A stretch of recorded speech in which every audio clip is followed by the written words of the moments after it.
Good morning दोस्तों, कैसे हैं आप सब। मैं शकील अहमद, इस उम्मीद के साथ कि आप सब बेहतरीन हैं, स्वस्थ हैं और अपने घरों पे हैं।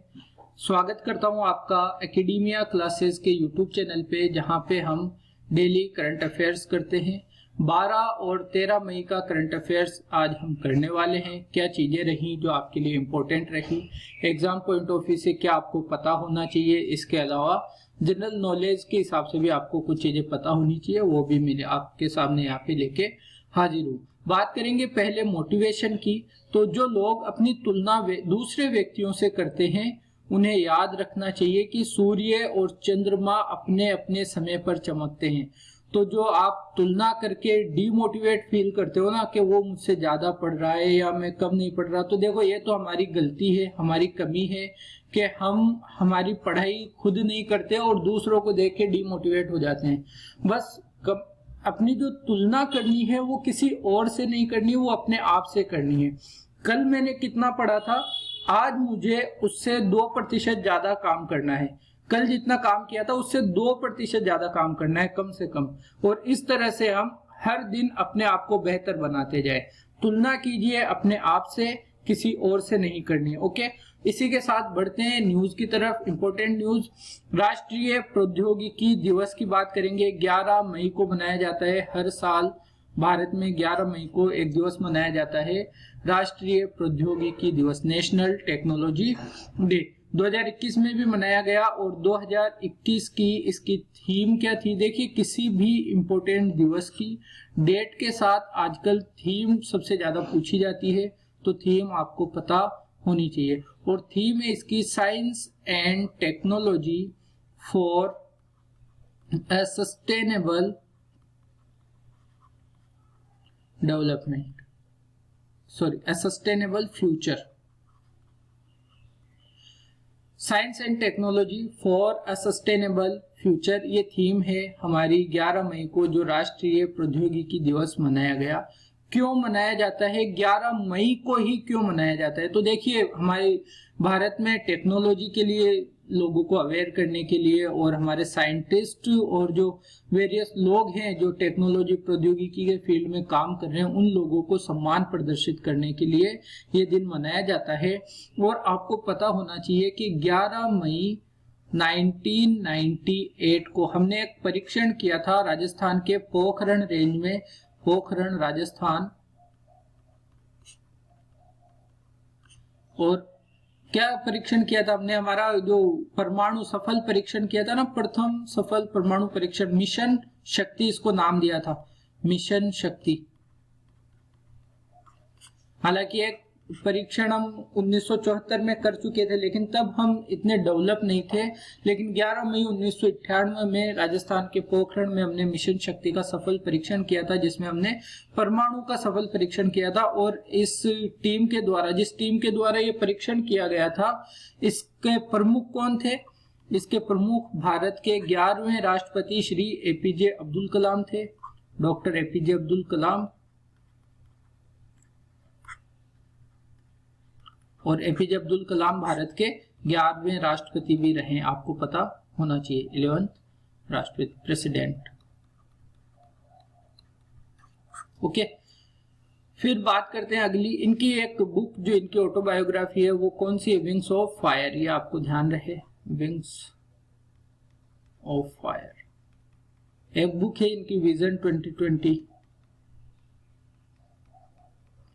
जिसमें इन्होंने ये सपना देखा था कि 2020 तक भारत कैसा होना चाहिए। इन्होंने कुछ पॉलिसीज अपने हिसाब से, इन्होंने एक फ्यूचर प्लान तैयार किया था इंडिया के लिए कि अगर इस तरह से हम काम करेंगे तो 2020 तक भारत कैसा होगा। और अभी हम सब देख रहे हैं कि 2021 चल रहा है और भारत कैसा है। फिर बात करते हैं अगली हेडिंग की, बीमा बांस की, या फिर इसी को कहा जाता है भीमा बांस। क्या है? एक बांस की प्रजाति है जो डेवलप की गई है ना, प्राकृतिक नहीं, डेवलप की गई है। और कौन सी प्रजाति से, कौन सी प्राकृतिक प्रजाति से डेवलप की गई है? तो ये की गई है बम्बूसा बाल्कोआ।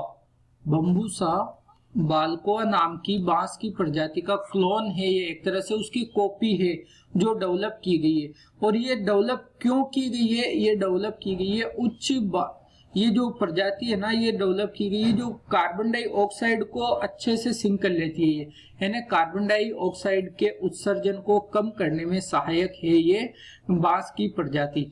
और इसके बारे में खास बात ये है कि सबसे तेजी से विकसित होने वाली पौधों की किस्मों में से एक है, one of the fastest growing crop है ना। तो ये भी आपको ध्यान रखना है, सबसे तेजी से विकसित होने वाली पौधों की प्रजातियों में से एक है। उच्च बायोमास उपजाने वाली बांस प्रजाति है, यानी ज्यादा कार्बन डाइऑक्साइड को अपने अंदर कलेक्ट कर सकती है।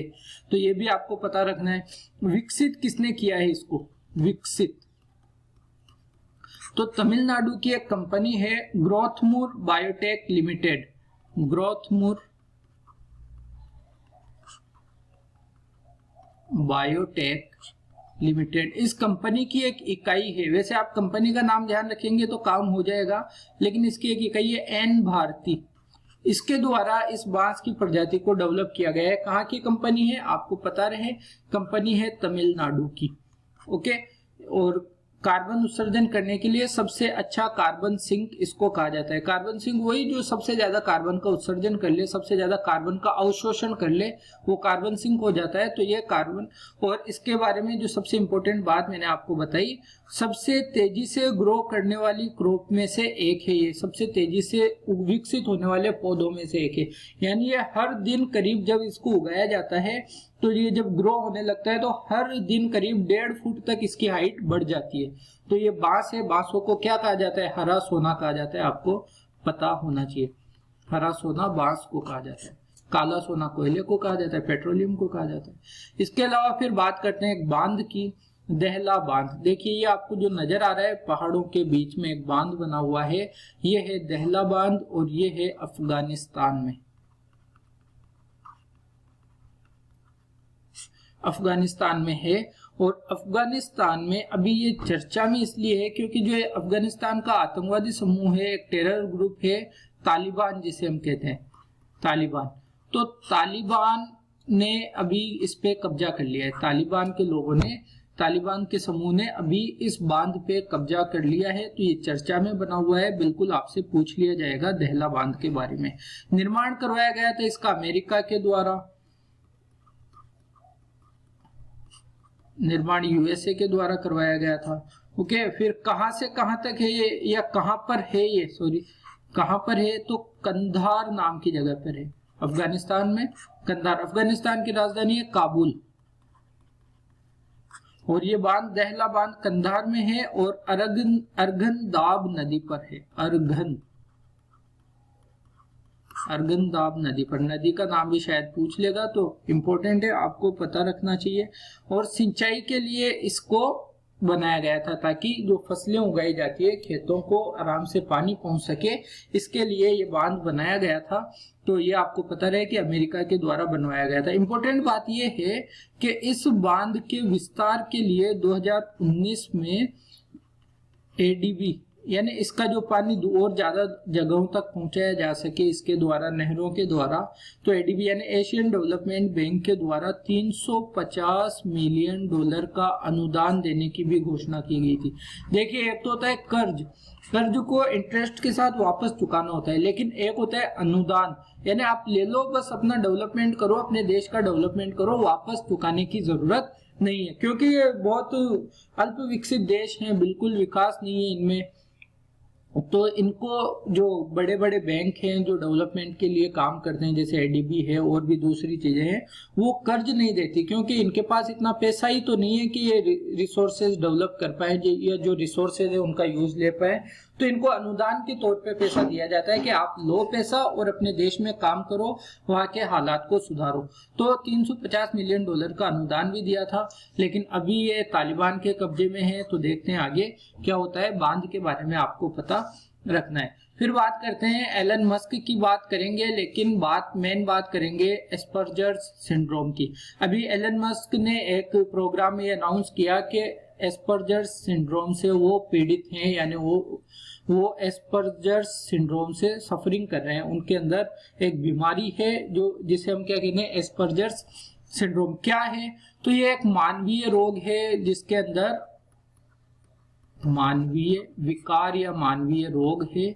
इसमें क्या होता है, एक पर्सन सामाजिक रिश्तों से ठीक से मेल जोल नहीं बना पाता है, वो लोगों से दूर रहता है, अकेला रहता है, चुपचाप रहता है, किसी से आसानी से बातचीत नहीं कर पाता है। तो ये है एस्पर्जर्स सिंड्रोम के लक्षण। ठीक है, तो अभी एलन मस्क ने यह घोषणा की है कि वो एस्पर्जर्स सिंड्रोम से पीड़ित हैं। तो हम जान लेते हैं एस्पर्जर्स सिंड्रोम के बारे में। सामाजिक रिश्तों में परेशानी होती है, लोग मतलब वो सामाजिक रिश्ते नहीं बना पाता है, दोस्तों से, घर वालों से, सबसे जो सोशल रिलेशंस होते हैं उसके अच्छे नहीं हो पाते हैं, वो बिल्कुल शाय रहता है, अकेला रहना उसको पसंद होता है। तो ये एस्पर्जर्स सिंड्रोम, इसका नामकरण किया गया था, देखिए जिस व्यक्ति ने इसके बारे में सबसे पहले बताया उनके नाम पे इसका नामकरण कर दिया गया। तो एक जर्मन डॉक्टर थे, जर्मनी के एक डॉक्टर जिनका नाम है हंस एस्पर्जर। हंस एस्पर्जर, इन्हीं के नाम पे इन्होंने 1944 में बताया था एस्पर्जर सिंड्रोम के बारे में पहली बार। तो उन्हीं के नाम पे इसका नाम एस्पर्जर सिंड्रोम रख दिया गया। और यह एक इम्पोर्टेंट न्यूज हो गई अब, क्योंकि एलन मस्क दुनिया के सबसे अमीर व्यक्ति हैं, स्पेस एक्स कंपनी के मालिक हैं, ये आपको पता हो। स्पेस एक्स जिसने अभी 60 रॉकेट छोड़े थे स्टारलिंक के ना, फाल्कन 9 रॉकेट से 60 सैटेलाइट छोड़े थे, सॉरी फाल्कन 9 से स्टारलिंक के हाई स्पीड इंटरनेट के लिए, ये हमने कवर किया था ये बात को। इसके अलावा इनकी जो टेस्ला है इलेक्ट्रॉनिक कार, टेस्ला बिजली से चलने वाली कार, अभी इन्होंने स्पेस एक्स सॉरी टेस्ला ने अपनी एक इकाई हमारे भारत में भी बेंगलुरु के अंदर खोली है। तो ये बातें आपको पता हो, इम्पोर्टेंट है। एस्पर्जर सिंड्रोम भी आपके लिए इम्पोर्टेंट है और एलन मस्क भी आपके लिए बहुत ज्यादा इम्पोर्टेंट है एग्जाम के पॉइंट ऑफ व्यू से। फिर बात करें गरीब कोविड जो बीमार हैं, जो गरीब कोविड रोगी हैं, इनका मुफ्त में इलाज किया जाएगा, एक बात कही है मध्य प्रदेश सरकार ने, एमपी ने कही है ये बात। अब देखिए गवर्नमेंट हॉस्पिटल्स में तो सभी का इलाज कोशिश की जा रही है कि मुफ्त में ही किया जा रहा है, लेकिन मध्य प्रदेश सरकार ने कुछ प्राइवेट हॉस्पिटलों से जिनसे कॉन्ट्रैक्ट किया हुआ है, अनुबंध किया हुआ है कि आप कोविड-19 के लोगों को क्या करोगे, फ्री ऑफ कॉस्ट इलाज करोगे, बिना कोई पैसा लिए इलाज करोगे, और उस इलाज में जो भी खर्च आएगा वो मध्य प्रदेश सरकार आपको देगी। तो अनुबंधित प्राइवेट हॉस्पिटल्स,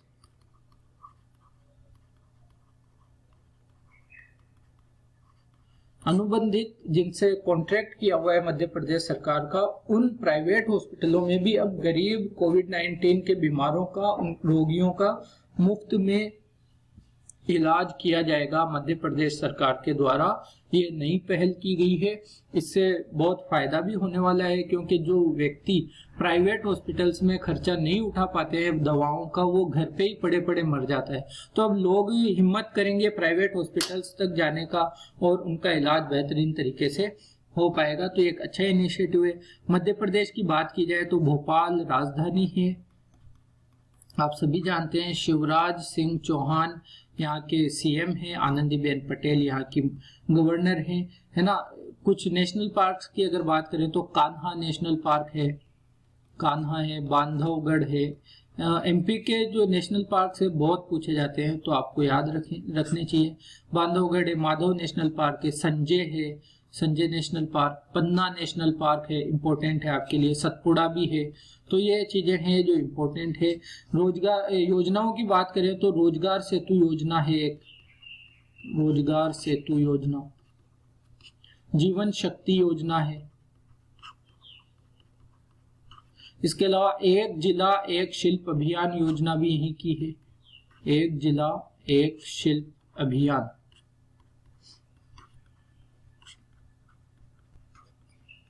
संकल्प योजना है। इसके अलावा और कोविड से रिलेटेड अभी हर दिन कुछ ना कुछ घोषणाएं होती रह रही है, तो ये भी आपको चीजें पता रखनी है। ओके, अगली हेडिंग की तरफ चलते हैं, क्योंकि 2 दिन का करंट अफेयर्स आज हमें करना है, तो चीजें ज्यादा है, तो बहुत ज्यादा डिटेल में जाएंगे, जितना जरूरी है उतना जाएंगे, लेकिन कोशिश करते हैं कि जल्दी से चीजों को कवर किया जाए ताकि आपको बर्डन सा ना लगे। फिर बात करते हैं चीनी जनसंख्या वृद्धि दर। तो चीन की जनगणना की रिपोर्ट अभी आई है और 2021 में अभी जो चीन की रिपोर्ट आई है उसमें ये कहा गया है कि चीन की जो जनसंख्या वृद्धि दर है, दशकीय जनसंख्या वृद्धि दर, दशकीय जनसंख्या वृद्धि दर, वो सिर्फ और सिर्फ कितनी, ये हर 10 सालों में जो जनगणना हो रही है उसमें ये नजर आ रहा है कि ये बहुत घटती जा रही है, यानी जनसंख्या इनकी बहुत ज्यादा तेजी से नहीं बढ़ रही है और 0.53% है। यानी अगर कहीं पर 200 लोग हैं चीन के अंदर तो यूं समझो कि 20 सालों में सिर्फ 201 लोग ही होते हैं। पूरा सा एक आदमी बढ़ता है 20 साल लगते हैं। तो कहा यह जाए कि चीन की जो जनसंख्या वृद्धि दर है वो कम है। अब ये अच्छी बात है या ठीक बात नहीं है तो आपको पता हो कि ये एक नकारात्मक बात है, क्योंकि एक वक्त ऐसा आएगा चीन में कि अगर जनसंख्या ठीक ठाक स्पीड से नहीं बढ़ी तो बुजुर्ग लोग, वृद्ध लोग, ओल्ड एज लोग ज्यादा हो जाएंगे और फिर चीन की जो कार्य क्षमता है वो एकाएक घट जाएगी। तो ये थोड़ा सा न्यूज शॉकिंग है या नेगेटिव न्यूज है चीन के लिए भी, क्योंकि वहां पे जब लोग पैदा नहीं होंगे तो जो युवा लोग हैं उनकी कहीं ना कहीं कमी वहां पे देखने को मिलेगी। हम देखते हैं कि हर 10 सालों में या जब भी जनगणना होती है ये न्यूज आती है कि चीन के अंदर वृद्धों की संख्या बढ़ती जा रही है, वृद्धों की संख्या। तो जब वृद्ध ज्यादा होंगे तो कहीं ना कहीं देश की कार्य शक्ति पर, कार्य क्षमता पर चीजें बेहतर नहीं हो पाएगी और फर्क पड़ेगा, है ना। तो ये है कि एक ठीक ठाक स्पीड में जनसंख्या का बढ़ना भी जरूरी है। अगर पिछले 10 वर्षों में देखें तो चीन में 72 मिलियन लोग बढ़े हैं, यानी 72 मिलियन जनसंख्या बढ़ी है। और कुल जनसंख्या कितनी है चीन की? चीन की कुल जनसंख्या थी 2020 तक 1.411 बिलियन। ध्यान रहे हम सिर्फ चीन से पीछे हैं पूरी जनसंख्या के अंदर। जनसंख्या के मामले में सेकंड नंबर पे है भारत जनसंख्या की दृष्टि से, लेकिन क्षेत्रफल की दृष्टि से भारत 7वें नंबर पर है। तो ये बात भी आपको पता रखें। फिर बात करते हैं ID आर्ट ऐप की। एक ऐप है जिसको डेवलप किया गया है इंटरपोल के द्वारा या लॉन्च किया गया है इंटरपोल के द्वारा। इंटरपोल क्या है सर? इंटरपोल है इंटरनेशनल पुलिस। जो इंटरनेशनल पुलिस होती है वो है, उसको हम शॉर्ट फॉर्म में कहते हैं इंटरपोल। और इंटरपोल ने ये क्यों लॉन्च किया है भाई? जो सांस्कृतिक विरासत होती है ना, सांस्कृतिक धरोहर, सांस्कृतिक विरासत, इनका बेहतर तरीके से संरक्षण करने के लिए, इनको बेहतर बचाने के लिए, रख रखाव करने के लिए इंटरपोल ने, इंटरनेशनल पुलिस ने एक ऐप लॉन्च किया है ID art app. Okay, Interpol की बात करें तो इसका हेडक्वार्टर कहां पे है? इसका हेडक्वार्टर है लियोन में, लियोन। और लियोन है फ्रांस का एक शहर। ओके, फ्रांस की राजधानी क्या है? पेरिस। और पेरिस में क्या है? पेरिस में जो सांस्कृतिक धरोहर से रिलेटेड, विश्व धरोहर से रिलेटेड इंपोर्टेंट संस्था है यूएनओ की, यूनेस्को। यूनेस्को का हेडक्वार्टर है पेरिस में। तो ये बातें आप कनेक्ट करते हुए पढ़ेंगे तो चीजें बेहतर होगी, याद होगा और भूलोगे नहीं, है ना। फिर RBI की बात करते हैं। RBI क्यों चर्चा में रहा? देखिए, अगर आपको पता हो, अभी कुछ दिनों पहले हमने बात की थी कि RBI के 4th डिप्यूटी गवर्नर की नियुक्ति की गई थी, डिप्यूटी गवर्नर। उस वक्त हमने बात की थी कि 3 और गवर्नर थे RBI के, और 3 और गवर्नर में एक नाम आया था RBI के डिप्यूटी गवर्नर का। उनका नाम था M राजेश्वर राव, M राजेश्वर राव। और मैंने आपको ये बताया था कि M राजेश्वर राव जो हैं वो RBI के द्वारा एक रेगुलेशन रिव्यू अथॉरिटी बनाई हुई है, जिसे हम हिंदी में अगर कहना चाहें तो कहेंगे नियामक समीक्षा प्राधिकरण, है ना। इंग्लिश में क्या कहेंगे? Regulation review authority. और ये RBI ने सेकंड टाइम बनाई है, इसलिए इसको कहा जा रहा है दूसरी नियामक समीक्षा प्राधिकरण, सेकंड रेगुलेशन रिव्यू अथॉरिटी। और इसके अध्यक्ष कौन है? M राजेश्वर राव। ठीक है, तो ये रेगुलेशन रिव्यू अथॉरिटी अपना काम कर रही है। अभी आरबीआई ने क्या किया, इसकी सहायता के लिए एक सलाहकार समूह बनाया है, एक सलाहकार ग्रुप या सलाहकार समूह बनाया है, इसलिए आरबीआई अभी चर्चा में है। और इस सलाहकार समूह के अध्यक्ष कौन होंगे, इस सलाहकार समूह के अध्यक्ष होंगे S Janaki Raman, S Janaki Raman. Okay, तो ये बात मैं आपको बताना चाह रहा हूं कि जो रेगुलेशन रिव्यू अथॉरिटी है आरबीआई की, उसके लिए आरबीआई ने एक सलाहकार समूह बनाया है और इस सलाहकार समूह के अध्यक्ष होंगे एस जानकी रमन। लेकिन आपको ये ध्यान रखना है कि आरआरए रेगुलेशन रिव्यू अथॉरिटी के अध्यक्ष कौन है, एम राजेश्वर राव। आरबीआई की बात करें तो 1 अप्रैल 1935 को इसकी क्या हो गई थी, स्थापना। हेडक्वार्टर कहां पर है, अभी हेडक्वार्टर है मुंबई में। ओके, और इसके 25वें गवर्नर 25th गवर्नर हैं शक्तिकांत दास, जो अभी काम कर रहे हैं, शक्तिकांत दास। ओके, मैंने जो पिछली बार आपको बताया था कि आरबीआई के चौथे डिप्टी गवर्नर अभी नियुक्त किए गए हैं, तो आप इतनी कृपा कीजिए, इतना काम कीजिए, कमेंट सेक्शन में मुझे आरबीआई के चारों डिप्टी गवर्नर के नाम कमेंट करके बता दीजिए। Okay, thank you very much. फिर बात करते हैं कोवी वैन हेल्पलाइन की। तो अभी दिल्ली पुलिस ने क्या किया है, एक हेल्पलाइन शुरू की है, एक वैन शुरू की है बुजुर्गों की हेल्प करने के लिए, कोवी वैन हेल्पलाइन। इसमें क्या होगा, जिन बुजुर्गों को जरूरत है, यानी आवश्यक जरूरतों से जूझ रहे बुजुर्गों को, आवश्यक जरूरतों से जूझ रहे बुजुर्गों की सहायता के लिए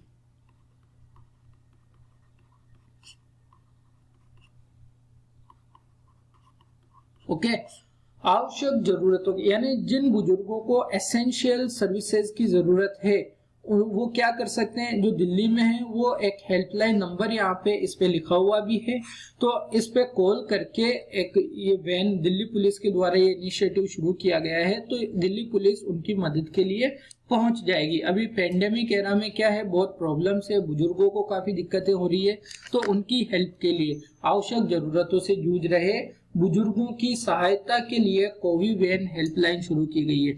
आपसे ये नहीं पूछा जाएगा कि किस लिए शुरू की गई है, या पूछा जाए तो बुजुर्गों की सहायता के लिए, लेकिन मोस्ट इंपोर्टेंट आपको याद रखना है कि दिल्ली पुलिस के द्वारा शुरू की गई है।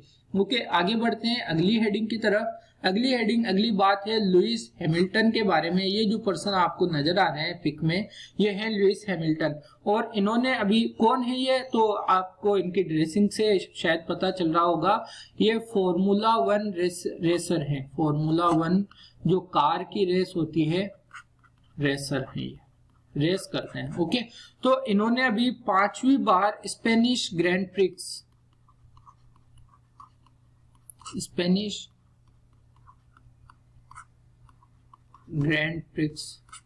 जीत लिए, 5th टाइम, 5वीं बार। ओके, तो देखिए, अगर आपको कभी तुक्का लगाना हो ना, फॉर्मूला 1 रेसिंग से कभी भी सवाल आता है, आपको नहीं पता है कि वो ग्रां प्री किसने जीती है, तो आप अगर तुक्के के तौर पे चाहो ना, तो लुइस हैमिल्टन का नाम लगा सकते हो, क्योंकि मैक्सिमम टाइम 10 में से 8 रेसिंग जो ये होती है, टूर्नामेंट्स होते हैं, उनके विनर होते हैं लुइस हैमिल्टन। एक बात यहाँ पे आपको समझाना चाहूंगा कि ये जो ग्रांड प्रिक्स आप पढ़ रहे हैं ना, ये लिखा ऐसे ही जाता है कि स्पेनिश ग्रांड प्रिक्स या जो भी ग्रांड प्रिक्स होती है, लेकिन इसको पढ़ते क्या है, इसको हम पढ़ते हैं ग्रां प्री, है ना। तो आइंदा से हम क्या पढ़ेंगे, स्पेनिश ग्रां प्री। तो 5वीं बार स्पेनिश ग्रां प्री जीत ली है किसने, लुइस हैमिल्टन ने। ब्रिटेन से बिलोंग करते हैं लुइस हैमिल्टन, ब्रिटेन से। और कौन सी गाड़ी चलाते हैं ये, तो ये मर्सिडीज चलाते हैं, आपको पता होनी चाहिए, मर्सिडीज। ओके, तो इंपॉर्टेंट पर्सनैलिटी है, आपके एग्जाम में पूछा जाता है और आगे भी पूछा जाता रहेगा। फिर बात करें मिशन हौसला की, तो मिशन हौसला जिस तरह से कोवी वैन शुरू की गई है ना, ये दिल्ली पुलिस के द्वारा, उसी तरह से मिशन हौसला शुरू की गई है उत्तराखंड की पुलिस के द्वारा। लेकिन ये सिर्फ बुजुर्गों की हेल्प के लिए नहीं है। मिशन हौसला शुरू की गई है अगर कहीं पे दवा की, प्लाज्मा की, ऑक्सीजन की या राहत सामग्री की जरूरत होगी उत्तराखंड में, तो उत्तराखंड सरकार ने इन सब चीजों की आपूर्ति के लिए, इन सब चीजों की मदद के लिए एक मिशन चलाया है, मिशन हौसला। तो उत्तराखंड पुलिस ने चलाया है, आपको पता होना चाहिए। अगली बात करते हैं कनेक्टेड कॉमर्स रिपोर्ट। तो कनेक्टेड कॉमर्स रिपोर्ट क्या कहती है? कनेक्टेड कॉमर्स रिपोर्ट दरअसल भारत में डिजिटल वित्तीय समावेशन को बढ़ावा देने के लिए जारी की गई है कि भारत में जो डिजिटलाइजेशन है पेमेंट का, जो पैसों से संबंधित चीजों का डिजिटलाइजेशन है, फाइनेंस का है ना, तो उनको कैसे बेहतर बनाया जाए, तो इसके लिए जारी की गई है। तो किस लिए जारी की गई है? डिजिटल वित्तीय समावेशन को बढ़ावा देने के लिए।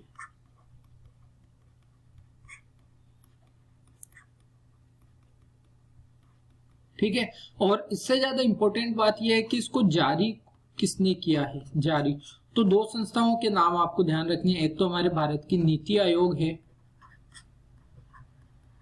और नीति आयोग किसके साथ मिलके, जो मास्टर कार्ड है, मास्टर कार्ड आप देखते हैं अपने एटीएम डेबिट कार्ड पे जो मास्टर कार्ड कंपनी का नाम होता है, तो मास्टर कार्ड एक डिजिटल पेमेंट से रिलेटेड कंपनी है। तो नीति आयोग और मास्टर कार्ड ने मिलके कनेक्टेड कॉमर्स रिपोर्ट जारी की गई है डिजिटल वित्तीय समावेशन को भारत में बढ़ावा देने के लिए। फिर बात करते हैं हर घर जल मिशन का। तो देखिए हमारा जो जल शक्ति मंत्रालय है, जल शक्ति मंत्रालय, इसके द्वारा एक योजना चलाई गई है जिसे हम क्या कहते हैं? जल जीवन मिशन। जल जीवन मिशन, और इस जल जीवन मिशन का ये लक्ष्य है कि 2024 तक भारत के हर घर में नल से पीने योग्य जल पहुंचाना है ना। और इसी मिशन को, इसी जल जीवन मिशन को हमने एक और नाम दिया हुआ है, क्या? हर घर जल मिशन। तो क्या कुछ ऐसे जगहों पे ये काम पूरा हो चुका है? तो जल जीवन मिशन या हर घर जल मिशन के अंतर्गत पूरा 100% घरों में नल से जल पहुंचाने वाला पहला राज्य या केंद्र शासित प्रदेश था गोवा, है ना। इसके बाद सेकंड ये काम किया था तेलंगाना ने। ये नाम चारों आपको पता रखने हैं। इसके बाद थर्ड ये काम हुआ था अंडमान और निकोबार ने। और अभी ये न्यूज में इसलिए है कि पुडुचेरी ने भी क्या कर लिया है? हर घर में जल पहुंचाने का काम पूरा कर दिया है, लक्ष्य पूरा कर दिया है। तो ये आपको पता रहे कि चौथा कौन बन गया है? पुडुचेरी। तो ये पूछा जा सकता है कि अभी हाल ही में हर घर जल पहुंचाने का मिशन कंप्लीट किसने कर लिया है? तो पुडुचेरी ने। ठीक है, तो पहला राज्य या केंद्र शासित प्रदेश कौन था? गोवा था। सेकंड तेलंगाना, फिर अंडमान निकोबार, और अब पुडुचेरी में ये काम पूरा हो चुका है। तो न्यूज में है, आएगा एग्जाम में, आपको ध्यान रखना है। हो सकता है पुडुचेरी ना पूछ के ये पूछ ले कि सबसे पहले ये लक्ष्य कंप्लीट करने वाला राज्य कौन सा था, तो गोवा आपको ध्यान रखना है। फिर एक बात करते हैं बुक की, एक किताब की बात करते हैं, एलिफेंट इन द वॉर्म। एलिफेंट इन द वॉर्म लिखी है कल्की कोचलिन ने, बॉलीवुड एक्ट्रेस है, ये आपको नजर आ रही है, कन्या ही है कल्की कोचलिन। और ये एलिफेंट इन द वॉर्म इनकी फर्स्ट बुक है। फर्स्ट बुक है किसकी? कल्की कोचलिन की। तो एग्जाम के पॉइंट ऑफ व्यू से इंपोर्टेंट हो जाती है। अगली बात करते हैं अगली हेडिंग की, भारत और स्विट्जरलैंड के मध्य में एक द्विपक्षीय आर्थिक वार्ता हुई है। वही है दो देशों के बीच में जो चलती रहती है ना, व्यापार वगैरह से संबंधित चीजें। तो ये चौथी आर्थिक वार्ता हुई है भारत और स्विट्जरलैंड के मध्य में। तो ये आपको ध्यान रखना है। कहाँ पे हुई है? नई दिल्ली में। कहने को तो नई दिल्ली में हुई है, लेकिन हुई वर्चुअली, वीडियो कॉन्फ्रेंस के द्वारा हुई है। यानी अगर ये ऑफलाइन होती तो ये कहाँ पे होती? नई दिल्ली में होती। ओके, तो वर्चुअली हुई है नई दिल्ली में। स्विट्जरलैंड की अगर बात की जाए तो कैपिटल है बर्न कैपिटल है। और करेंसी की बात करें तो स्विस फ्रैंक है यहाँ की करेंसी, स्विस फ्रैंक। ओके, अगली बात करते हैं, बांग्लादेश में मेट्रो का परीक्षण हो चुका है, पहली मेट्रो रेल सेवा का परीक्षण कर दिया है बांग्लादेश ने, तो ये बात एक अच्छी है, बांग्लादेश डेवलपमेंट की ओर बढ़ रहा है।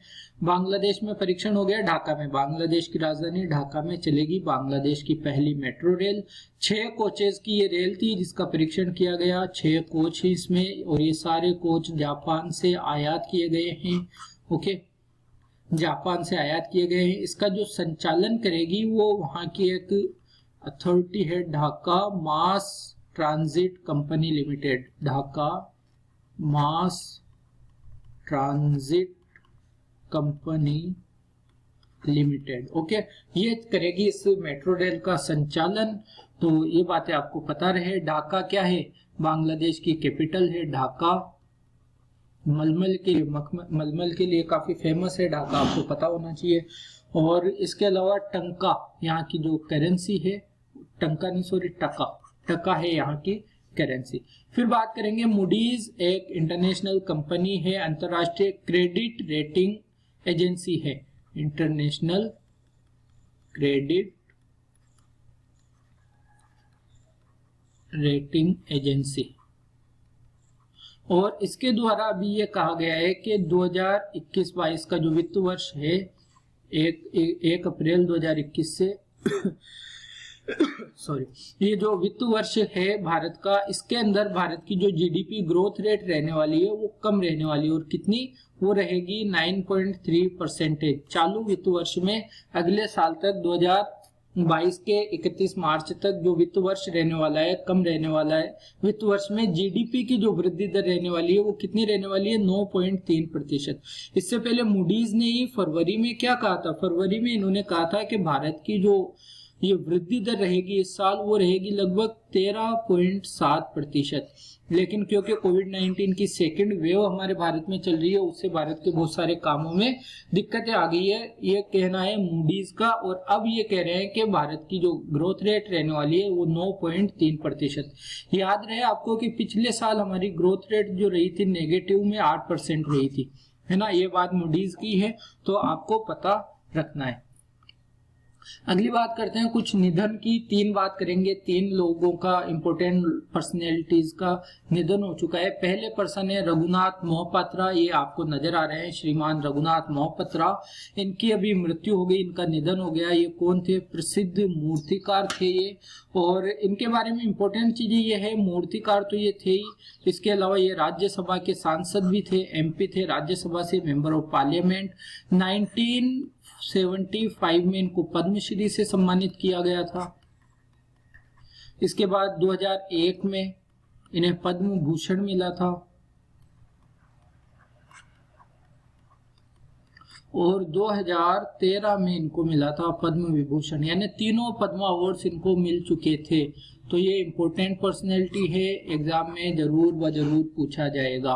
फिर बात करते हैं KR गौरी अम्मा की, ये जो आपको पिक में नजर आ रही हैं, ये केरला की प्रथम राजस्व मंत्री थी, प्रथम राजस्व मंत्री, रेवेन्यू मिनिस्टर, राजस्व मंत्री KR गौरी अम्मा। अभी 102 वर्ष की उम्र में इनका क्या हो गया, निधन हो गया। और आपको पता चली गया केरल से बिलोंग करती हैं, ये भी पता चल गया कि ये क्या है, एक राजनेत्री हैं। देखिए पर्सन जो होता है उसको राजनेता कहते हैं, पॉलिटिशियन कहते हैं, और ये भी पॉलिटिशियन थी, तो इनको हम कहेंगे राजनेत्री। ओके, फिर बात करते हैं होमेन बोरगोहिन की।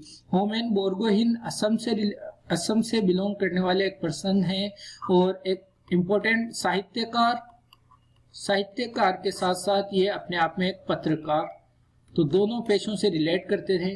तो साहित्यकार और पत्रकार हैं होमेन बोरगोहिन। 88 वर्ष की उम्र में इनका देहांत हो गया। ठीक है, इनको अगर एक बात करें तो इनकी एक उपन्यास है पिता पुत्र। इसके लिए 1978 में इन्हें साहित्य अकादमी अवार्ड से सम्मानित किया गया था, साहित्य अकादमी पुरस्कार। ओके, लेकिन 2015 में इन्होंने इस सम्मान को वापस लौटा दिया था। ये इम्पोर्टेंट है, तो बिल्कुल आपसे पूछा जा सकता है। और इनका उपन्यास पिता पुत्र आपको याद होना ही चाहिए। लोटा क्यों दिया था? क्योंकि हमारे भारत में जो राष्ट्रीय असहिष्णुता चल रही है, अभी भी चल रही है, मैं तो ये मानता हूँ, असहिष्णुता, तो राष्ट्रीय असहिष्णुता की वजह से इन्होंने ये पुरस्कार क्या कर दिया था, वापस लौटा दिया था सरकार को। या जो हाँ, तो ये आपको बात पता रखना है। पिता पुत्र इनका उपन्यास था जिसके लिए साहित्य अकादमी अवार्ड इनको मिला था। होमेन बोर्गोहेन कहाँ से, असम से ये बिलोंग करते थे और पत्रकार थे। अभी ये जब तक इनका देहांत हुआ तब तक भी ये पत्रकार के तौर पे काम कर रहे थे, यानी चीफ एडिटर वगैरह थे ये किसी समाचार एजेंसी में। तो आपको पता रखना है इनके बारे में, ये ज्यादा इंपॉर्टेंट है। सभी इंपॉर्टेंट है, आपको सभी के बारे में चीजें याद हो, रटना नहीं है। बस जब भी चीजों को देखें तो रिवीजन करते रहें और आपको चीजें याद होती जाएगी। कैसा रहा आज का सेशन? उम्मीद करता हूँ अच्छा लगा होगा। अगर पसंद आता है तो लाइक जरूर करें, कमेंट करके बताएं कैसा रहता है। कुछ सजेशंस हैं, कोशिश की जाती है कि हर दिन आपके लिए इस कंटेंट को बेहतर से बेहतर बनाया जाए, इस सीरीज को बेहतर से बेहतर बनाया जाए। फिर भी आपके कुछ सजेशंस होते हैं तो आप जरूर दें। शेयर करना ना भूलें, दोस्तों में शेयर करें ताकि एक बेहतरीन कंटेंट का सब तक पहुंच बन सके। सब्सक्राइब चैनल को नहीं किया है तो सब्सक्राइब जरूर कर लें, बेल आइकन को प्रेस कर दें ताकि जो अगले वीडियोस जब भी अपलोड होते हैं उनका नोटिफिकेशन आपको सबसे पहले मिल जाए। कोवैक्सीन सीरीज आपने अगर नहीं देखी है तो आप जरूर देखें, 4 वीडियोस आ चुके हैं। आज आपको 5वां डोज मिलने वाला है। एक ऐसी सीरीज है जो आपकी संवैधानिक इम्यूनिटी को बढ़ाता है और आपको हमारे संविधान के बारे में पता होना ही चाहिए, इसलिए आपको ये देखना जरूरी है। बात करें एग्जाम वाली इंग्लिश, तो डेली बेसिस पे, एक रेगुलर बेस पे आपको एग्जाम वाली इंग्लिश भी प्रोवाइड कराई जा रही है। आदिल सैफी सर के द्वारा बहुत बेहतरीन अंदाज में रूल्स कवर किए जा रहे हैं। सिंटेक्स अभी चल रहा है, उसमें आपको देखना चाहिए, आपको बहुत सारी नई चीजें देखने को मिलेगी। तो आप सबके स्वास्थ्य की कामना करते हुए आज का सेशन यहीं रखते हैं, यहीं समाप्त करते हैं। मैं Shakeel Ahmad, signing off. Thank you very much.